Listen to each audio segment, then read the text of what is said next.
Assalamualaikum warahmatullahi wabarakatuh. Welcome back to my channel.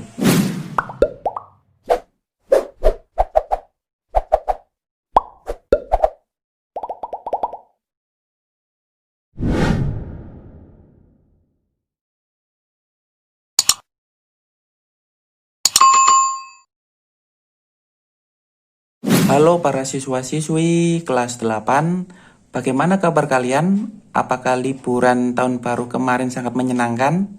Sebelumnya saya ingin mengucapkan selamat tahun baru di tahun 2021.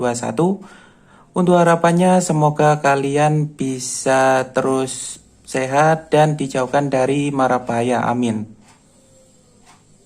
Untuk pembelajaran hari ini, kita sudah masuk di semester 2 atau bisa disebut dengan semester genap. Diharapkan kepada kalian semua agar tetap serius untuk belajarnya ya.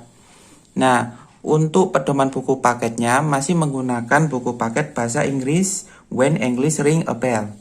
Nah, untuk halamannya silakan keluarkan buku paket kalian dan buka halaman buku paketnya 85. Sesuai dengan perintah, silakan buku paket kalian buka halaman 85. Kalau sudah, maka tampilannya seperti ini. Untuk chapter selanjutnya yaitu judulnya adalah My Uncle is a Zookeeper. Nah, di bawah situ ada penjelasannya. We will learn, jadi kita akan belajar to communicate state and the event that happen routinely or as a general truth in order to appreciate the nature, to show our pride in something, or to give good and bad samples. Jadi di situ untuk chapter tentang My Uncle is a Zookeeper kita akan menjelaskan di mana kita saat bepergian atau kita berekreasi, di sana pasti banyak hal yang kita lihat. Jadi, apa yang kita lihat berupa benda ataupun hewan, manusia ataupun tempat lingkungan, pasti kita akan bertanya-tanya apa itu. Nah, kita selalu menjelaskan kepada rekan-rekan kita. Jadi kita akan belajar seperti itu. Nah, untuk lebih jelasnya silakan buku paketnya dibuka halaman 86. Untuk halaman 86, di situ sudah disediakan satu gambar full.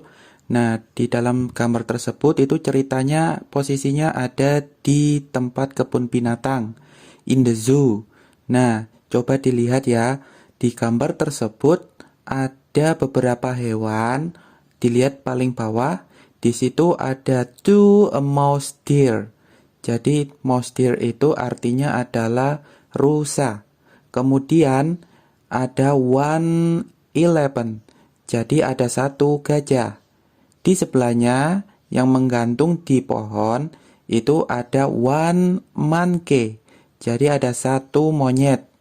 Terus di atasnya gajah, di situ ada one tiger.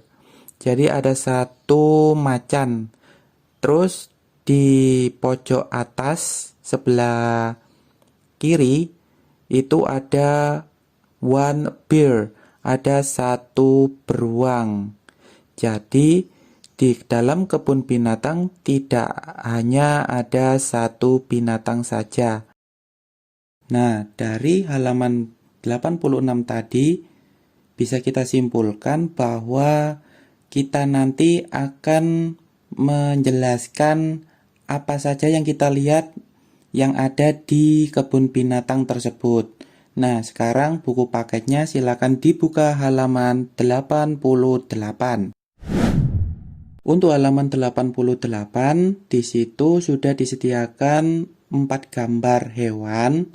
Itu 4 gambar hewannya diambil dari gambar yang ada di kebun binatang tadi ya.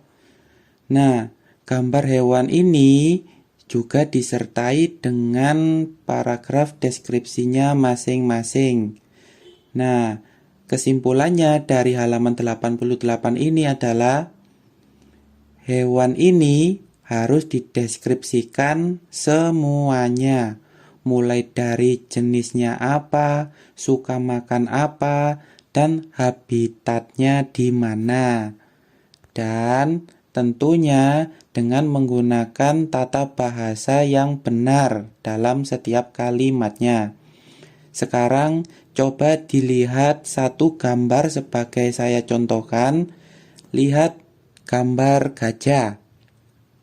Untuk gambar gajah ini, dia bilangnya 11 are the heaviest land animals. They are also intelligent and have good memories. Most of them live in Africa and Asia, such as in Lampung, Indonesia. They use their long trunk almost like an arm to put food and water in their mouths. They eat grass and plant. Untuk penggunaan tata bahasa dalam kalimat tersebut, jangan lupa menggunakan present tense ya, di mana present tense rumusnya adalah subjek ditambah to be, ditambah dengan objek atau komplement.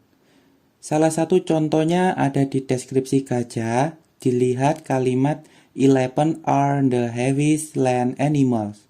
Di situ dia kalimatnya menggunakan are. Kenapa menggunakan are? Karena 11-nya ditambahkan dengan akhiran s. Jadi gajahnya lebih dari 1. Kemudian di situ kalimat keduanya, they are also intelligent and have good memories. Kenapa di awalan menggunakan kalimat kata they? Kenapa? Karena they itu mewakili elephant di kalimat pertama. Ingat, untuk kalimat bagian kedua, jangan menyebutkan namanya lagi, tetapi sudah menggunakan kata ganti. Oleh karenanya, di kalimat kedua menggunakan they. Dan they itu menunjukkan banyak. Kalau sudah menunjukkan banyak, otomatis to be yang digunakan adalah are. Bagaimana kalau menunjukkan satu? Kalau menunjukkan satu, nanti menggunakan to be is. Jadi, are sama is itu adalah satu kesatuan dari to be. Hanya saja kalau are itu menunjukkan subjeknya banyak, kalau is menunjukkan subjeknya satu. Kemudian bagaimana dengan gambar macan, gambar beruang, sama gambar monyet? Apakah penggunaan tata kalimatnya sama? Jawabannya adalah ya, sama. Mereka semua menggunakan present tense. Jadi, nanti ketika kalian melihat sesuatu dan akan menjelaskannya, jangan lupa kalimatnya menggunakan present tense. Nah, sekarang waktunya tugas. Untuk tugasnya, silakan kalian lihat di layar. Nah, kalian lihat di situ satu gambar yang sama dengan buku paket, yaitu ada di kebun binatang. Nah, tugas kalian adalah silakan ceritakan dengan menggunakan bahasa present tense seperti yang ada di buku paket halaman 88. Nah, dari gambar tersebut juga sama, ada gambar hewan dan juga ada gambar pengunjung. Silakan berimajinasi sesuai yang kalian inginkan. Ada apa saja yang ada di sana? Silakan dijelaskan. Jangan lupa menggunakan bentuk paragraf, bukan menggunakan dialog. Nah, untuk video hari ini sampai di sini saja. Apabila masih bingung atau belum paham, silakan kalian bisa hubungi ke nomor WhatsApp saya. Sekian, terima kasih. Jangan lupa tetap subscribe, like, dan share apabila perlu ke teman-temannya. Sampai di sini, wassalamualaikum warahmatullahi wabarakatuh.